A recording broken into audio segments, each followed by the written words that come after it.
Gig ಆರ್ಥಿಕತೆಯಲ್ಲಿ ಪ್ರಮುಖ ಪಾತ್ರ ವಹಿಸುವಂತಹ ಕಾರ್ಮಿಕರ ಆರೋಗ್ಯವನ್ನು ಗಮನದಲ್ಲಿಟ್ಟುಕೊಂಡು ಅಗ್ರಿಗೇಟರ್ ಸಂಸ್ಥೆಗಳಿಂದ ಸುಂಕ ಸಂಗ್ರಹವನ್ನ ಮಾಡಲಾಗುವುದು ಎಂದು ಕಾರ್ಮಿಕ ಸಚಿವ ಸಂತೋಷ್ ಲಾಡ್ ಹೇಳಿದರು.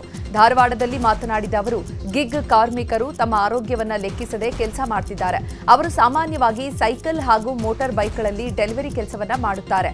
ಹೀಗೆ ಅವರು ರಸ್ತೆಯಲ್ಲಿ ಸಾಗುವಾಗ ಅವರು ಸೇವಿಸುವಂತಹ ಇಂಗಾಲದ ಪ್ರಮಾಣವೂ ಕೂಡ ಅಧಿಕವಾಗಿರುತ್ತೆ. ತಮ್ಮ ಆರೋಗ್ಯವನ್ನು ಲೆಕ್ಕಿಸದೆ ಕುಟುಂಬಕ್ಕಾಗಿ ಅವರು ದುಡಿಯುತ್ತಿದ್ದಾರೆ. ಇದನ್ನ ಗಮನದಲ್ಲಿಟ್ಟುಕೊಂಡು ಸೆಸ್ ಸಂಗ್ರಹ ಮಾಡಲಾಗುವುದು ಎಂದಿದ್ದಾರೆ. ನುಕ್ಸಾನ್ ಮಾಡ್ಕೊಂತ amount of carbon dioxide is consuming, ಅದಕ್ಕಾಗಿ 1 to 5% ಮಾಡಿರ್ತಕ್ಕಂಥದ್ದು.